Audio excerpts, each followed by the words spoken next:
Good evening, everyone.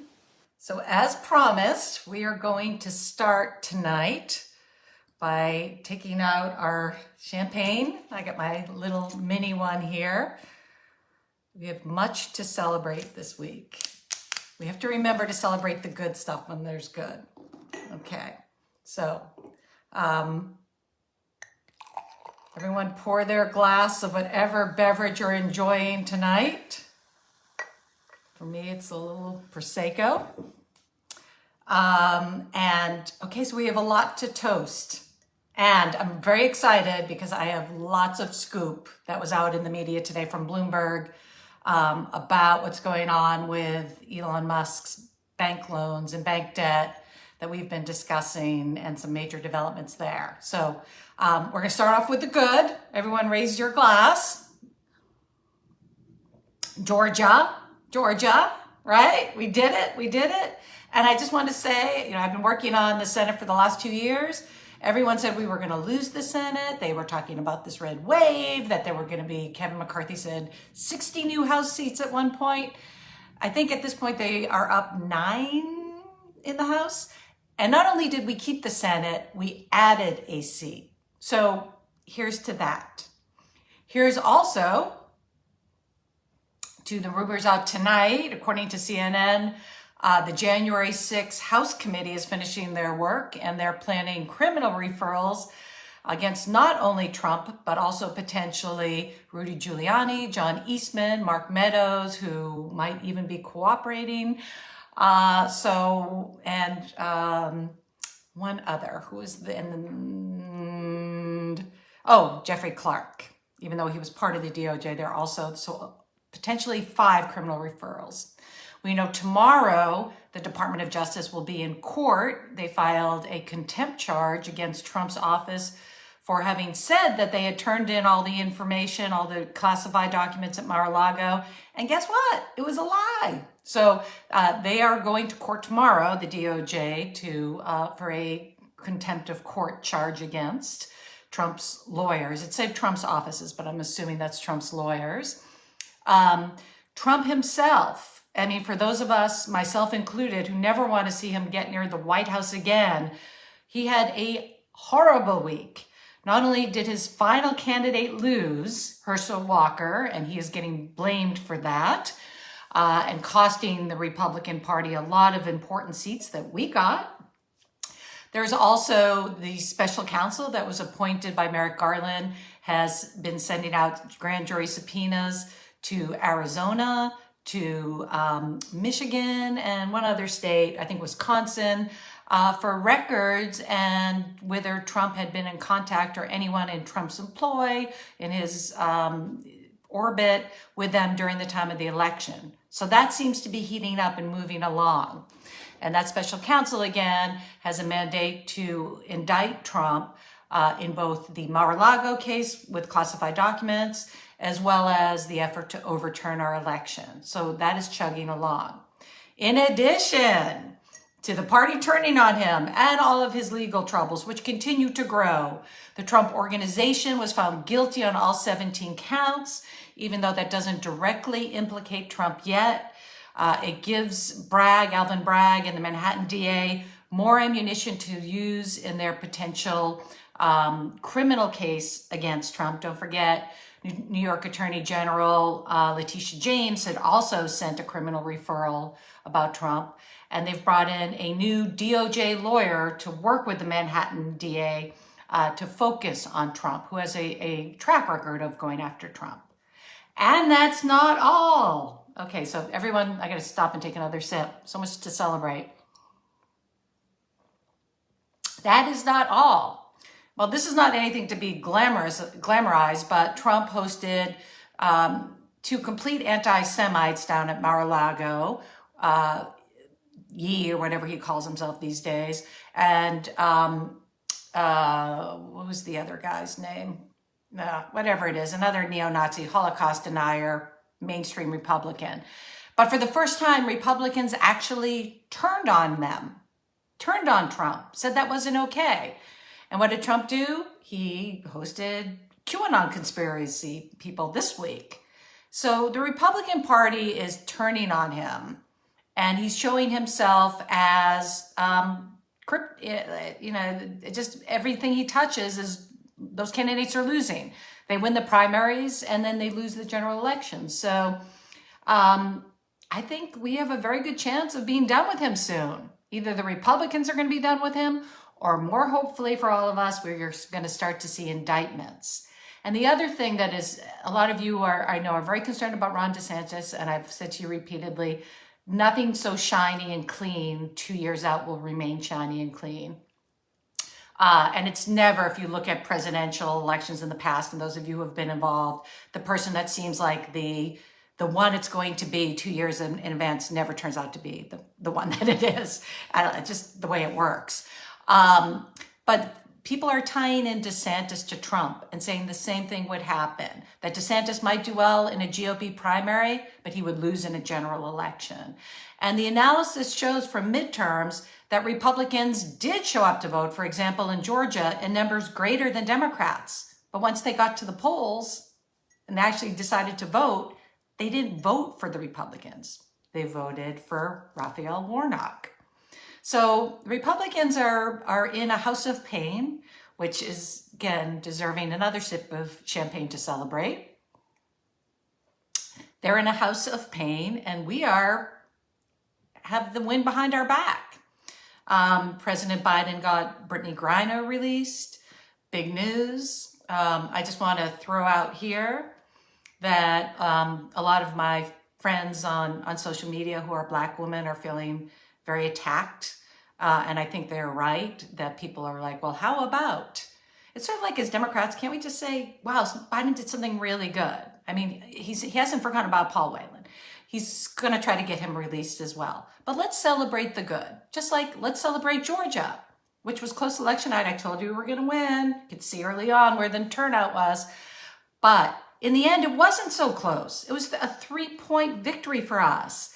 And that's in the same state where Kemp won by 8 points.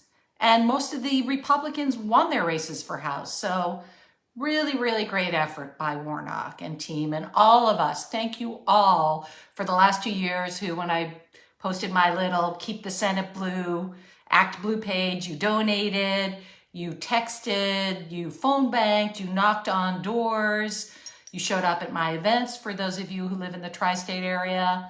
Or on Zoom. So just thank you. And here's to all of us, because we did this with the backdrop of an economy that was in trouble with high inflation.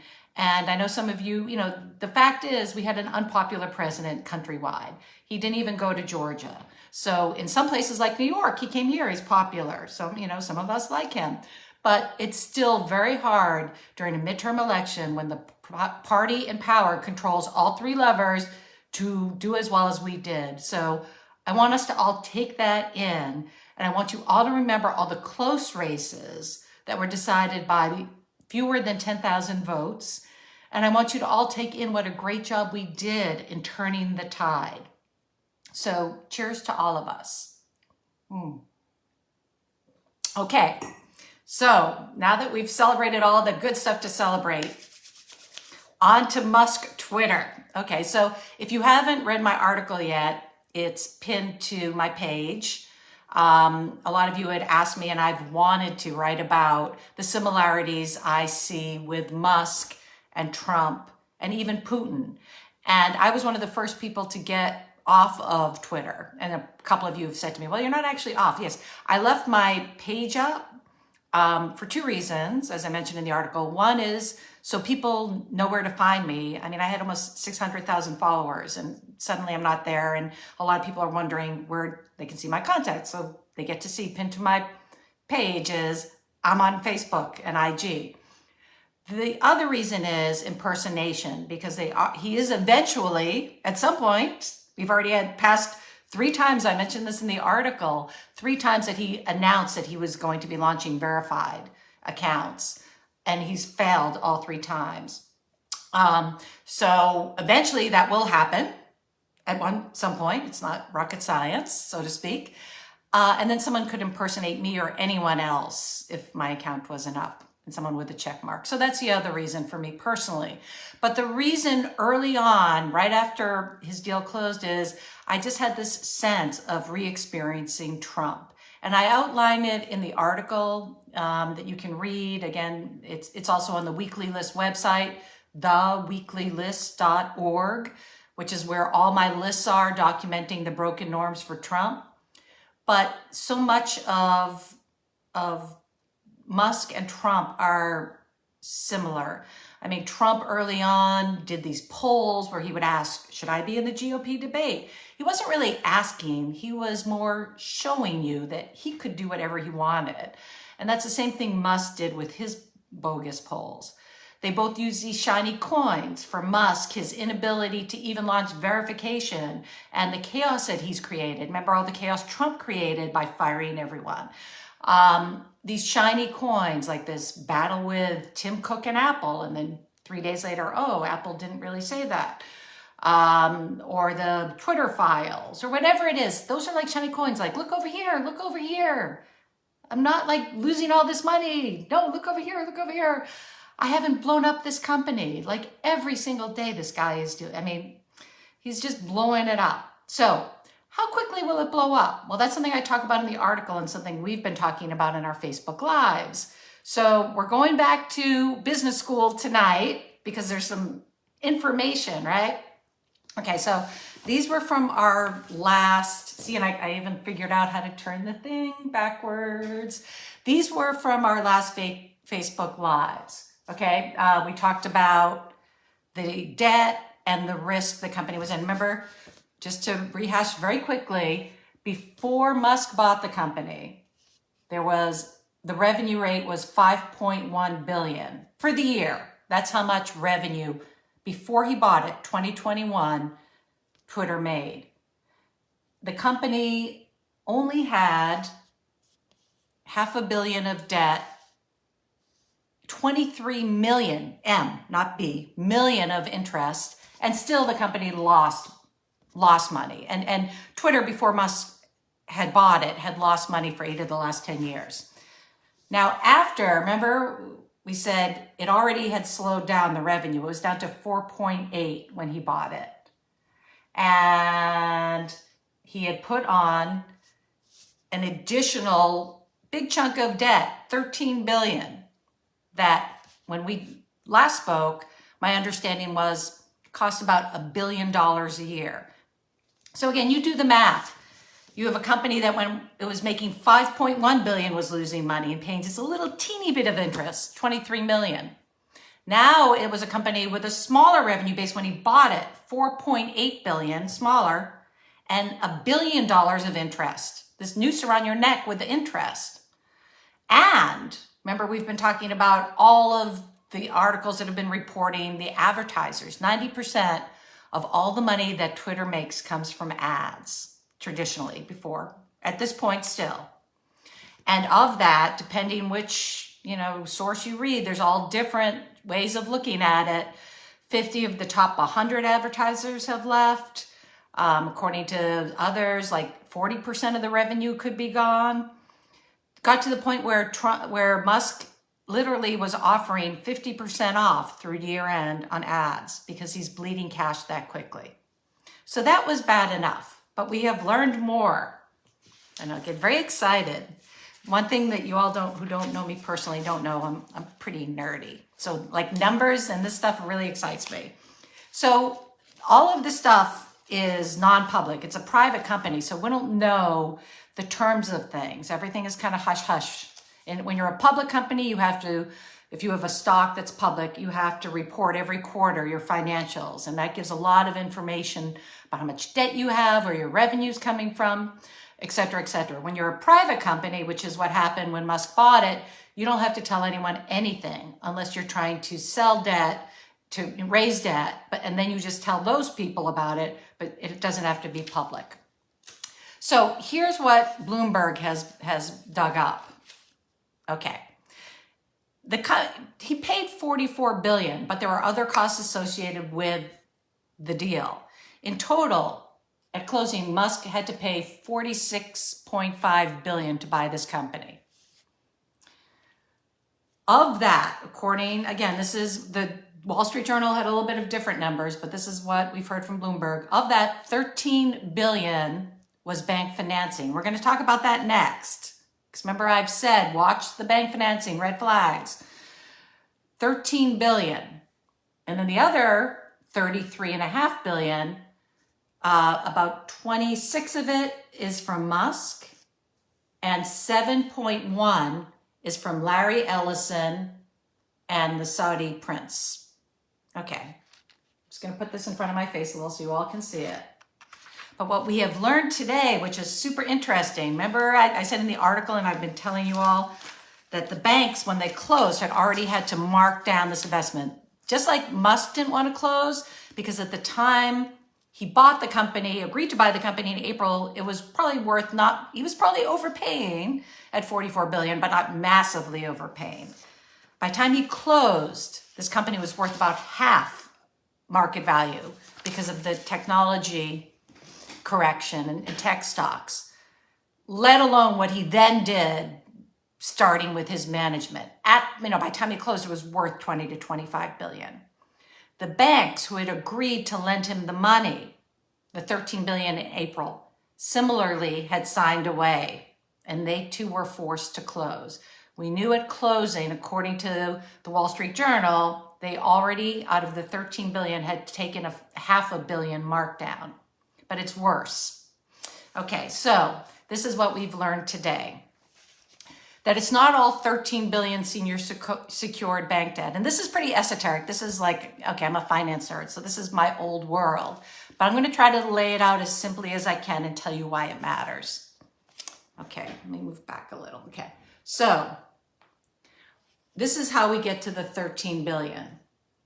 Actually, 6.5 billion are bank loans, like term loans. You know, just kind of, you get all 6.5 billion right away. Another $500 million, so is revolving credit. That's like working capital. You can borrow it, you pay it back, it revolves, revolving credit. So about 7 billion of traditional bank loans. Bank loans are floating rate. Just like if you have a mortgage that's floating rate or a car loan that's floating rate. What that means is when you bought in, what you agreed to do in April, it's a lot more expensive, right? If you have a car loan that's floating rate or a home loan that's floating rate or a mortgage that's floating rate, you're paying about 400 basis points more. And so is Elon Musk on the 7 billion. The other two, turns out, were held by the banks because they were going to sell these all out, but they're actually not loans, they're bonds. They're senior secured bonds, senior bonds, not senior secured, senior bonds and unsecured bonds, 3 billion. Those are fixed rate. So in total, that's how we get to the 13 billion. Now here's what we learned today. Two things.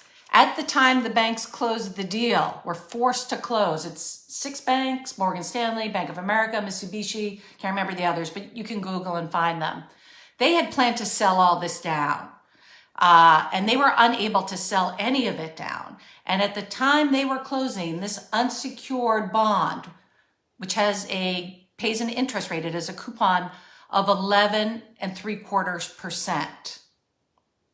At the time they were closing, that was already trading at a discount of 60%. So basically, they were putting in 100-cent dollars that were only worth 60 cents on the dollar. At the time, they were forced to fund. They were being bid. Remember I told you that they were going to be bid at a discount at closing already, 60%. They were 60 cents on every dollar. And that's before the mess that Musk has made of it. The other thing I have learned, according to this Bloomberg, remember the number we've been using, 1 billion, because interest rates have gone up, it actually is 1.2 billion of interest a year. Remember this? Like old Twitter, pre-Musk, paying 23 million. We thought it was 1 billion. It's 1.2 billion. And that's a company, again, that only has 4.8 billion of revenue. Like, yo. Okay, so here's what they're trying to do. And here's why this matters. I'm going to walk you through it. This bottom chunk that is 11.75, really high, okay? What they're trying to do, the banks, is say, give us Tesla stock as security and give us collateral, and then we'll lower the interest rate. And then it won't be 1.2 billion, maybe it'll be 1 billion or whatever, it's gonna be lower. The fact that they need to do that is a red, that is like a sirens going off. This is called, and I mentioned in my article, a restructuring.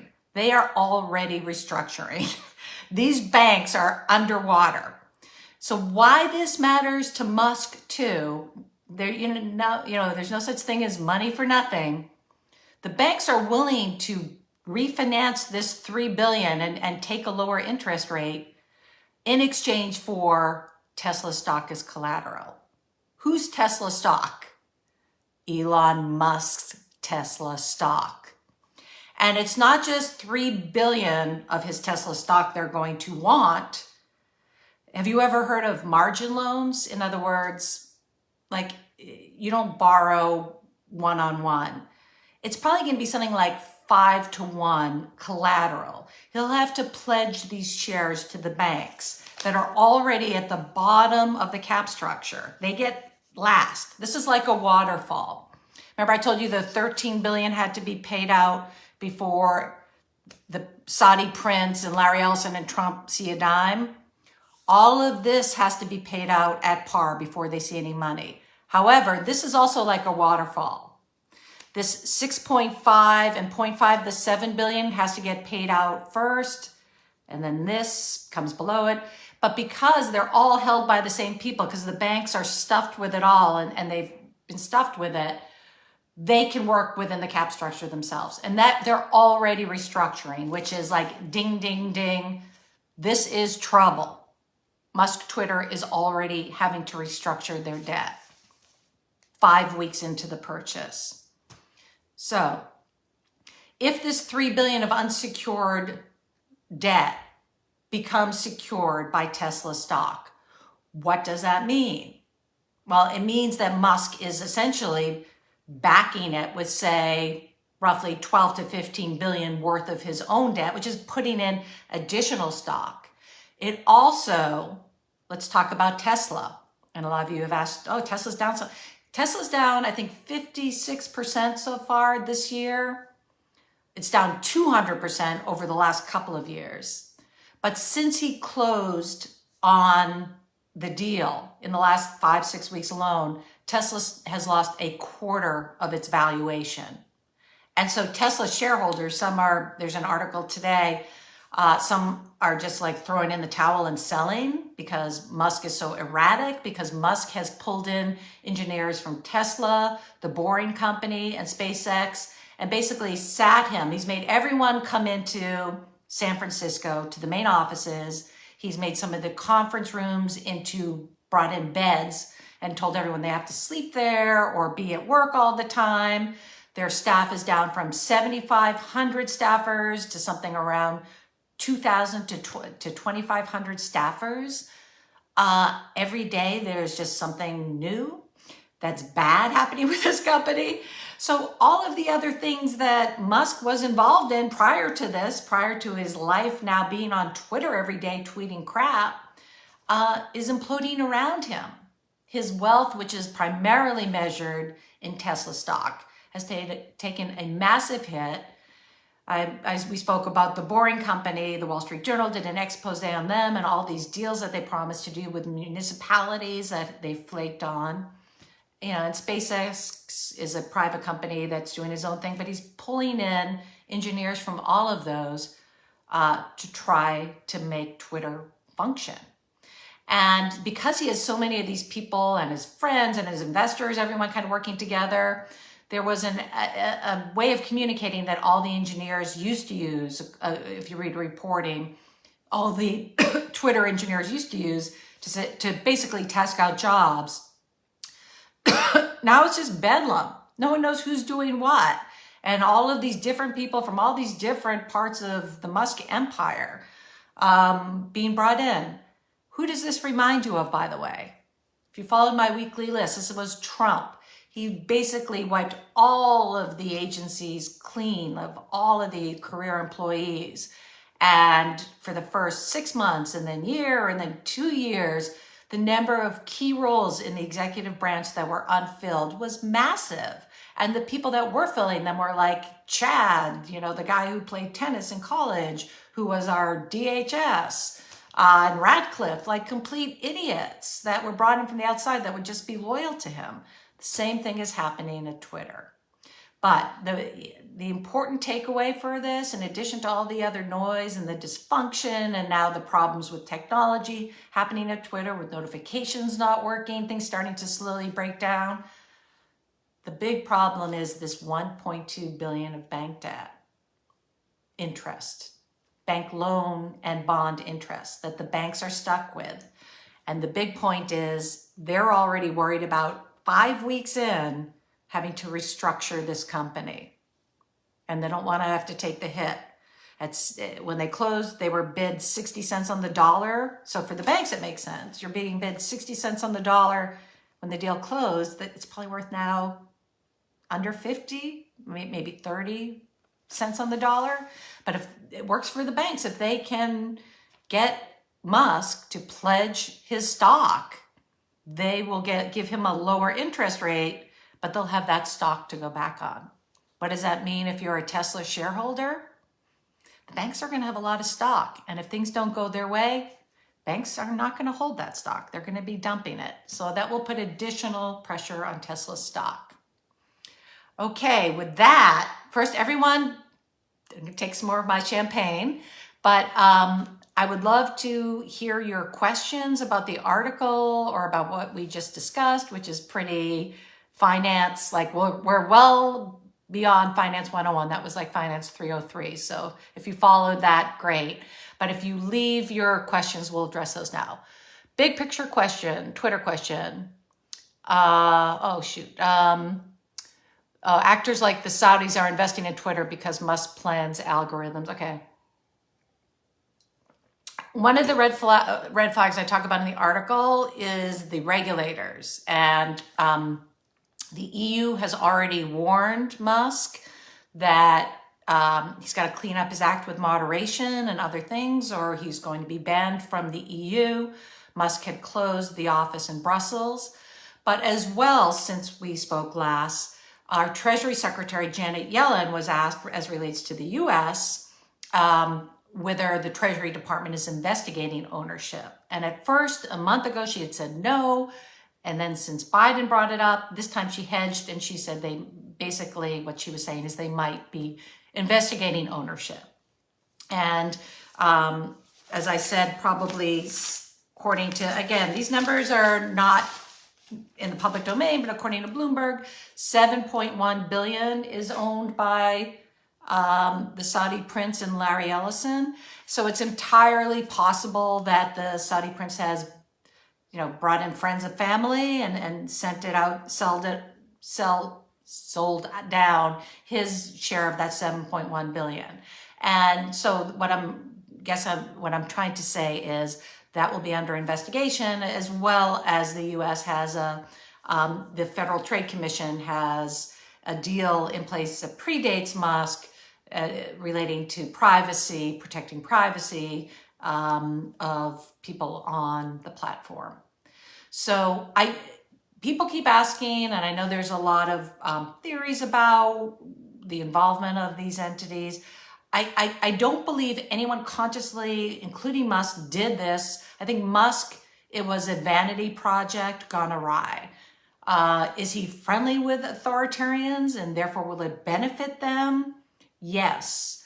It is an important town square pre him for what's happening in China, which happened regardless without the help of Musk, where they fought back against their authoritarian leader and won.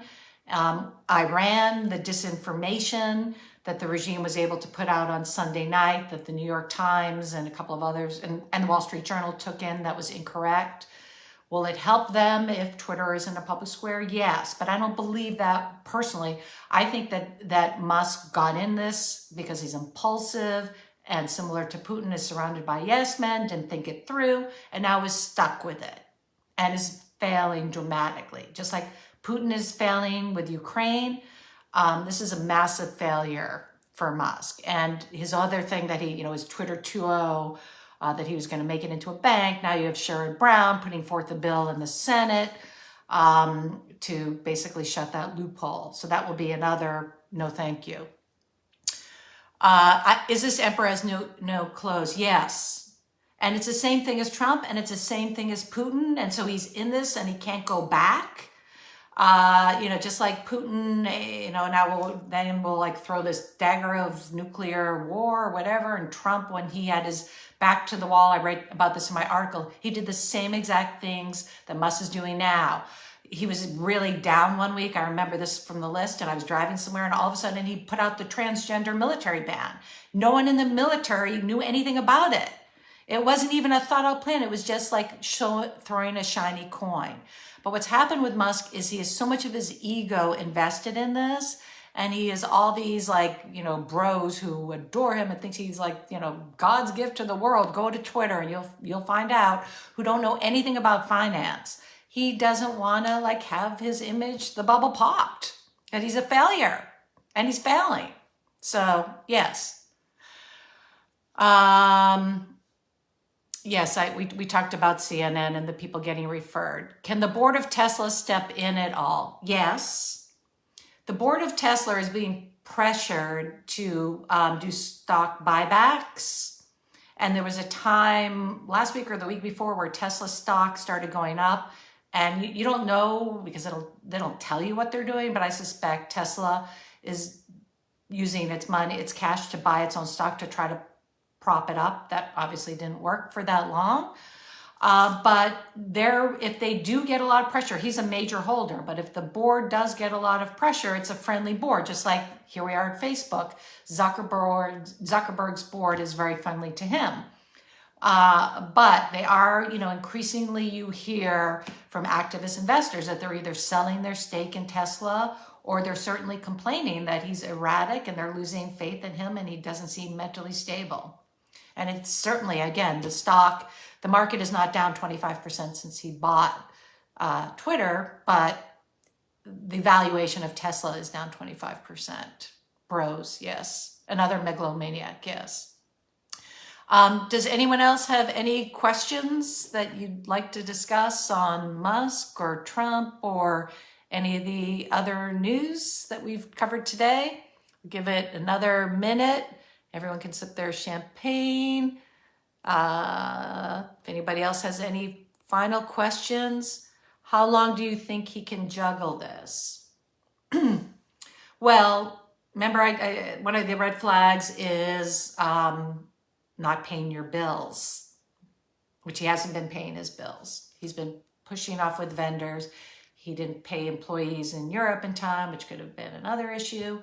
But within that red flag spectrum, the fact that he offered 50% off ads through the end of the year, guess what you do when you are desperate for cash? You offer 50% off. So yes, he's in trouble. How long will it take? Again, the fact that we are 5 weeks into this acquisition and the banks are already restructuring their debt, things are dire. So again, we don't know, because it's not a public company, a lot of how dire it is. We know that a lot of companies stopped advertising and paused it. We know he is being sued because he has severance that he needs to pay employees, and he's not paying all of that severance. This guy has so many issues. His legal bill, and he fired one of the chief lawyers. Without that information, you can only make a guess. But you could wake up one morning and he could just throw in the towel. Will he? I don't know. He'll make an excuse, that Tesla, blah, blah, blah. Just like he made his excuse for why he wanted to buy the company. It's trying to guess when Putin's going to finally pull out of Ukraine and say, enough of this embarrassment and how badly I've hurt my country. But just know that the red flags we're following, the things that we discussed in this are dire. The fact that they're restructuring the bank debt already, or the total bank cap structure, and the fact that he's doing this 50% off sale, also really bad sign. Desperate for sure. Okay, folks, with that, good night, and yay Warnock, and yay all of us, and thank you for joining us. Signing off. Good night.